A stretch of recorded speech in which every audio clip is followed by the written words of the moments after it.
Kamusta mga ka-One Filipino TV? Ngayon, dadalhin namin kayo sa isang maliit pero napakagandang bansa dito sa Europa, ang Andorra.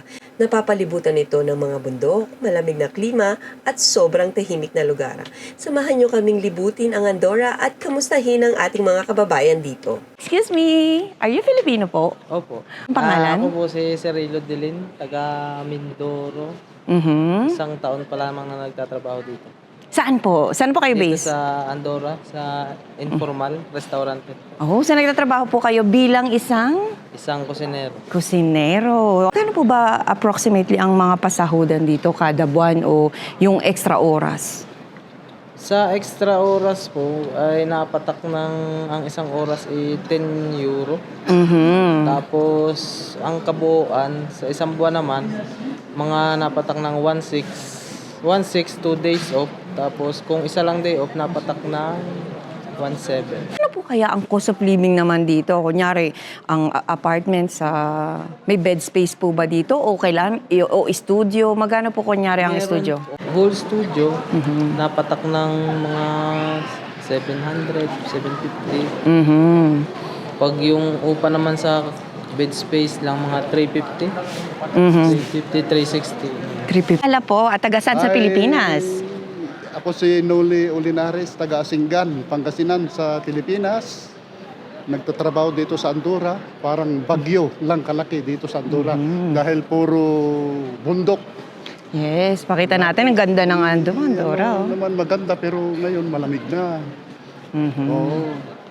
Gano'n na po kayo katagal dito sa Andorra? Magta 30 years na rin.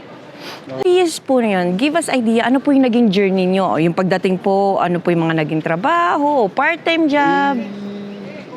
Yung yung Cristales dahil karamihan dito yung mga Pilipino puro Cristales ang trabaho. Ano po ang Cristales? Bigyan natin sila. Naglilimpya rin ng kristal na ganun. Naglilinis po ng mga glass window. Oo, yung mga alfombra, ganun, minamakina, ng mga eskwelahan dito. Dahil yung trabaho ko nung pinakamalaking impresa ng Limpia Cristales.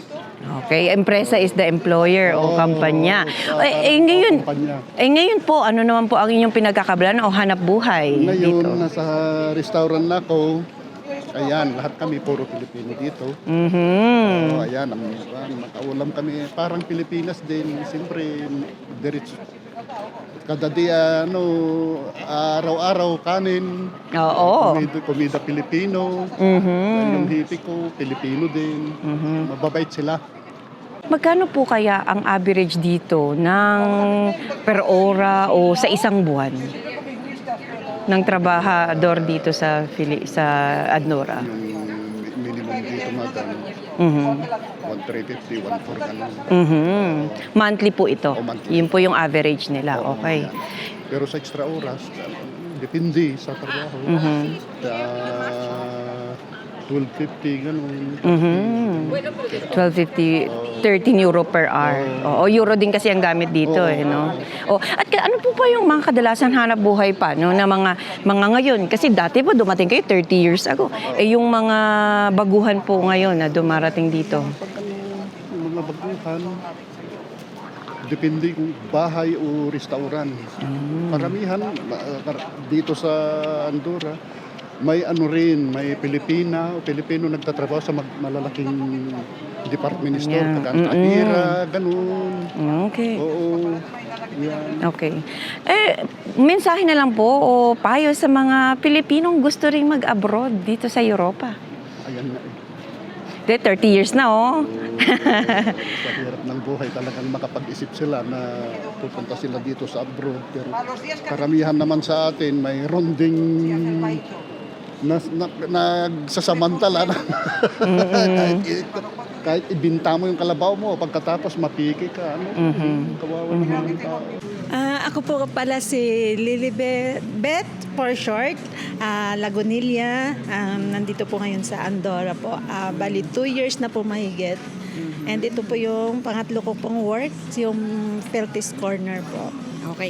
Ma'am, taga saan po tayo sa Pilipinas? Ay, basta Ilongga, guwapa. Okay. Iloilo po. Hello sa mga taga Iloilo. Okay, ma'am. Kamusta naman po ang pamumuhay dito? At ano bang pagkakaiba ng pamumuhay natin sa Pilipinas at dito sa Andorra? Nung una po, dito sa Andorra, pagdating ko medyo nalungkot syempre.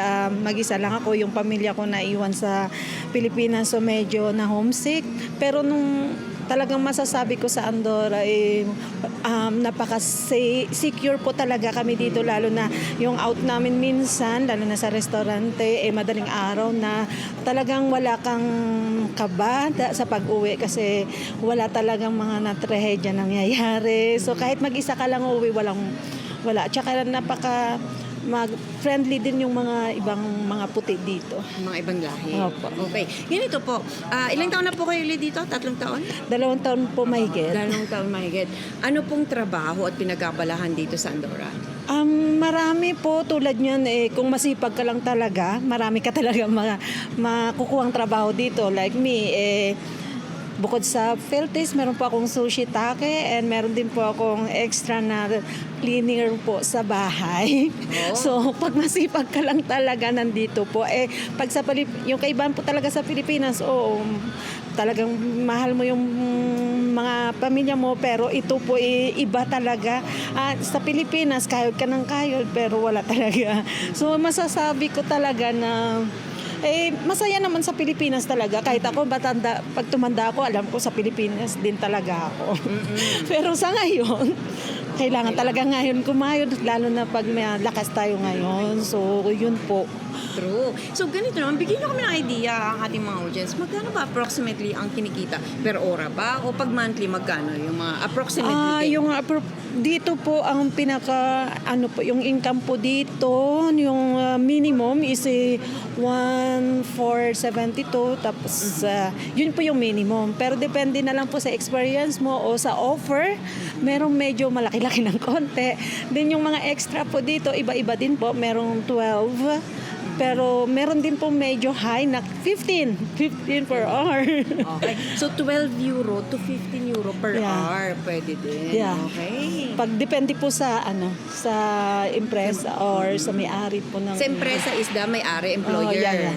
Yung nagsisimula ko, parang medyo yun lang po. Kasi medyo para akong basang sisiw na walang alam, para bagong panganak na walang alam. Pero pag in-embrace mo na talaga yung trabaho mo, dahil pag hindi mo kasi in-embrace yun, talagang hanggang ngayon siguro madadala mo pa yung malungkot. Kaya ang motto ko ngayon, hayaan mo na ang problema, mamroblema sa problema. Ako po si Gloria Soriano Domingo. Well, matagal na rin po ako dito sa Andorra, mga 18 years na po ako dito sa Andorra. Kadalasan, ang mga hanap buhay dito ng Filipino sa Andorra? Mga restaurants, kahit saan naman na talaga pwede nang magtrabaho mga Filipino, kaya mas ano din yung mga Filipino nagmamanage sa mga mga business dito, kaya yan din pinagkakatiwalaan din ng mga lahat ng mga negosyante dito yung mga Filipino, dahil sa mga works naman nila, mga pinapakita nilang work, maayos naman sila magtrabaho at lahat, kaya ganon. Yung po ba dito Filipino na nakakapagtayo ng sarili nilang negosyo katulad nyo? Oo, marami na rin po. Actually, restaurants po dito, Filipino restaurants, may mga 5 na rin yata. Kung hindi ko nagkakamali, may mga 5 restaurants na rin. Ano pa ba? May mga cleaning company na rin ng may-ari ang mga Filipino.